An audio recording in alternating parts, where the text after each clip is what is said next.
Hey loves, and welcome back to my channel. So we are going straight to the point. I have made this type of skirts before on my channel, but this one has a twist. The difference is that the back has pleats and the front has pleats also. Like the back is ruched and the front is ruched as well. So this is the pattern that we are starting with. We are starting with the down part of this gown first of all, with the skirt part. Now if you can see my pattern, I have my front pattern and I have the back one, and every pattern that I drafted is on fold, unlike the way we draft a normal pattern on just one piece. Now I have my front and I have my back. I have my half length, I have my front, I have my back. I want to label. Now I have my half length, I have my hip line, I have the knee line, the full length, and the allowance. Now this is how I derived these measurements. My half length is 16, so I took out 16 inches. From there I got my hip measurement, that is 27. From the 27 I got my knee line 36, and the full length is 45 inches. Then I added 2 inches for the hemming allowance. Now this is for the back part. I have my zipper allowance there, and I told you guys that I drafted every pattern on fold. Like I drafted it like a normal fabric. Everything is on fold. The next thing that we'll do is that we'll start extending these lines. I have explained this before on my channel, but I'll have to repeat it so that some people can grab, and the people that have not seen this type of pattern drafting will learn also. It is very important.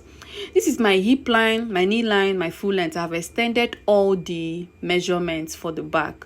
Now I'll divide this paper into two so that we can have a zipper allowance. You know, this skirt has a zipper at the back, the gown has a zipper at the back.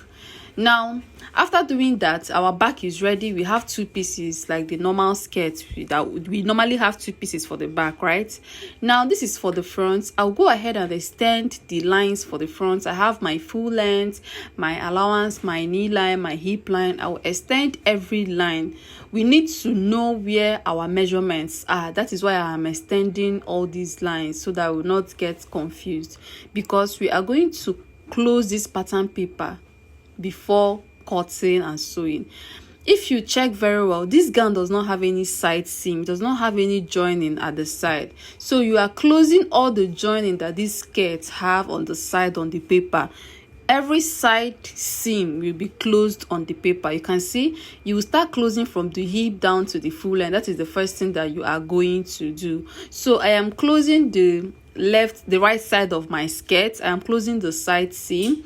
After closing this one, I'll place the other pattern paper. So you can see the skirt, we have our front, and then we have the two pieces for the back. I am closing every seam allowance that I will use on this pattern paper. Now after closing it, you can see that the waist area is still open. We cannot close it because of the curve around the hip area. You know, normally your waist will be smaller than your hip, so you can see the opening there. In order to close our waist measurement, we are going to slash our hip line from the center back. From the zipper allowance, you will slash the hip, and then you will stop around the side seam, so that you'll be able to close this waist measurement. You know, you will have to maintain your waist measurement. You don't need to increase it or to decrease it. So in order to close that our waist measurement, we are going to slash from the hip, and after slashing from the hip, we will go ahead and close the waist measurements. Now after closing this waist measurements, we are going to find our dart line. The reason why we need our dart line is because the slit of this gown is around the dart line, and it's on the left side. You know, the gown has a slit, so the slit is on the left side. We are going to mark our dart line, then we are going to mark our slit. Now from the center, I marked 4 inches for my dart, and I am extending the line straight down to the full length. Then after extending it to the full length, we will now give our slit a curve. So this is the left side of this skirt now, and this is the right side. We are left with 2 pieces only. Normally this skirt was 3 pieces, right? But we have closed our side seams, and we will slash from this slit area. It will leave us with 2 pieces.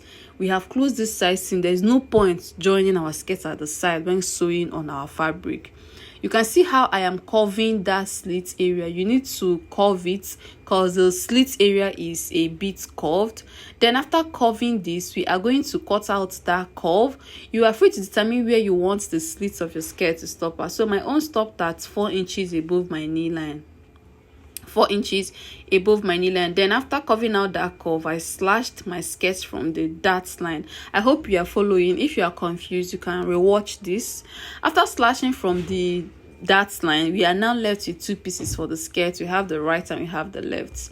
The next thing that we are going to do is we are going to start slashing. We need to achieve that ruched or that gathers or pleats that the skirts have. So we are going to start slashing your pattern paper. This is my pattern paper. I will start slashing from the knee line upwards. If you want, your slash cannot reach the knee line. Anywhere where you want your gathers to stop at, that is where your slash and spreading will also stop at.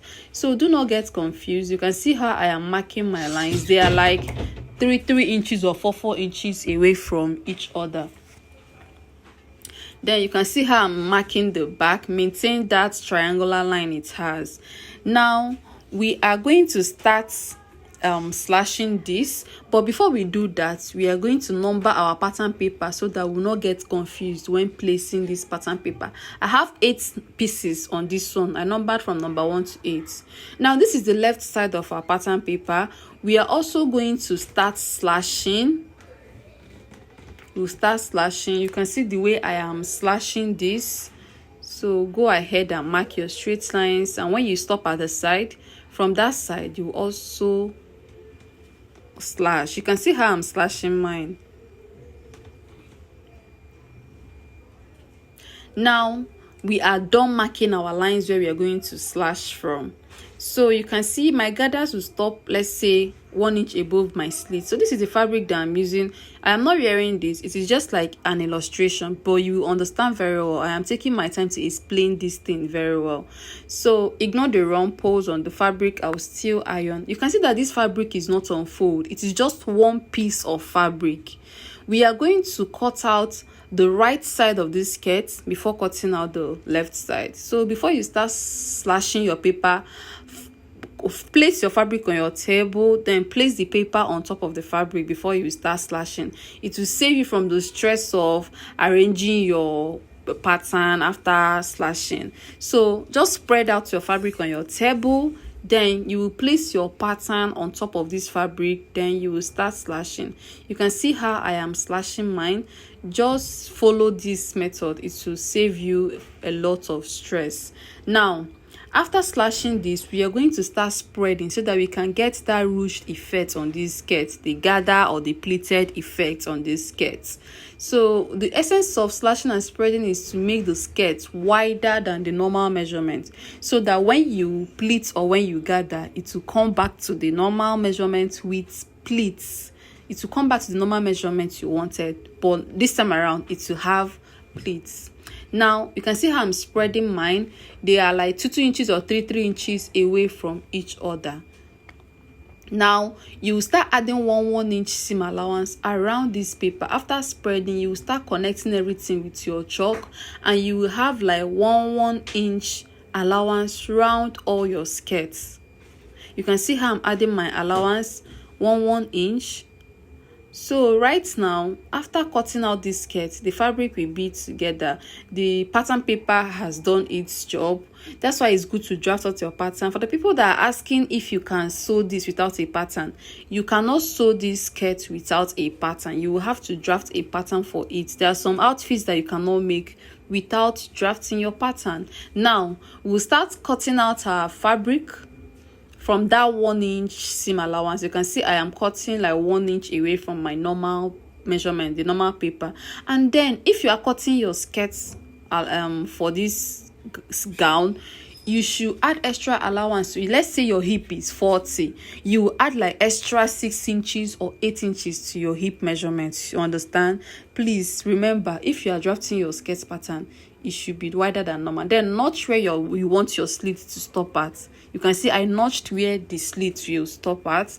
After notching, I am taking out my paper because I may need it next time. So I'll keep my paper aside. Now we have our new shape. Then after pleating or after gathering, your skirt will come back to its normal measurement, but this time it will have pleats. So if you pleat at the front and at the back, you can see the effect is taking shape already. And if you're making this type of gown, you should use a light fabric so that your drape will fall very well, or your ruched will fall very well. Now this fabric is for the left side. I have placed my left side on this fabric, and the fabric is not on fold. Remember, I will start slashing this paper. Just go ahead and slash. So after slashing, you will spread it. After spreading, make sure you have make sure that they are like 3 inches away from each other. This is very necessary so that when you gather or when you pleat, it will give you a full and that fall effect. It will drop. It is very necessary. Then after spreading this one, I also added 1 inch seam allowance around the pattern paper. This is advanced sewing. I will not tell you that it is easy. It is not really easy. It is advanced sewing, so you have to follow this process. You will have to just try and find the way around it. Now I am connecting all my pattern paper and I'm adding 1 inch allowance round it. So after adding this allowance, I will go ahead and cut out.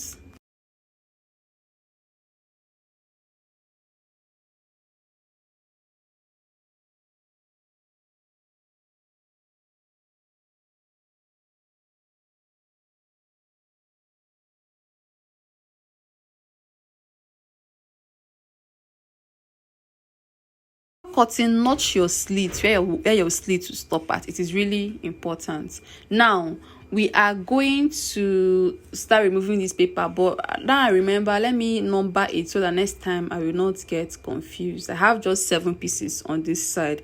I'll remove my paper and I'll go ahead and iron these these skirt pieces that I have cut out. After ironing it, I will come back, then we will start pleating.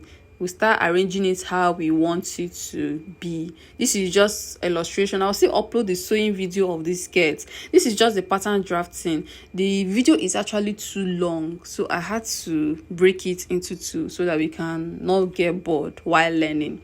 Now I'll go ahead and iron these pieces, and after ironing, we'll come back for the pleating. Now I am done ironing the skirt pieces. You can see what I have there. I will start pleating. You can see the both of them. You can see the slit area. You can see where that curve stopped at, and you can see from the slits upwards the fabric is looking longer. Now we are going to start pleating, and your pleats should face upwards. As you are pleating, you'll be pinning down, so it is up to you. Remember the full length of your gown.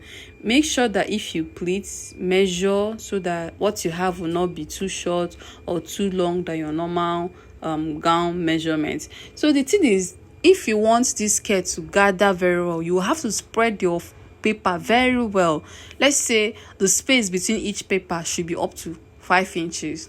So it depends on how full you want your own drape to be. You want your own gathers to be.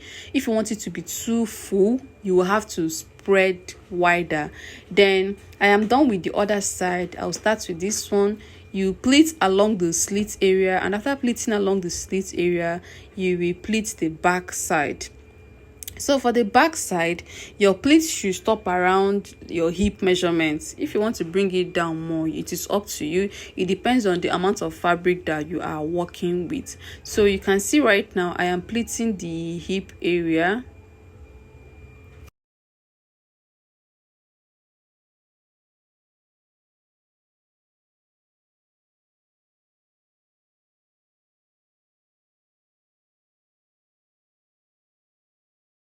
Now I am done pleating, and this is what I have here. This is not the sewing tutorial, we'll still get back to that, but at least we can see, or we can imagine what this skirt will look like. There is no side seam, our side seam has disappeared. Now this is the upper part. It is just a normal off shoulder top. If you want to add a pad to your own, fine. So you mark your half length, your allowance, and also my bust point is 10 inches, and I took out 6 inches away from the shoulder. Then I marked my bust point. My bust point is 10 inches. I have marked my bust point, and I will go ahead and take my bust measurements. This is important. Then at the half length, add your dart. I'm using just a normal dart for this. I marked my 4 inches for my dart.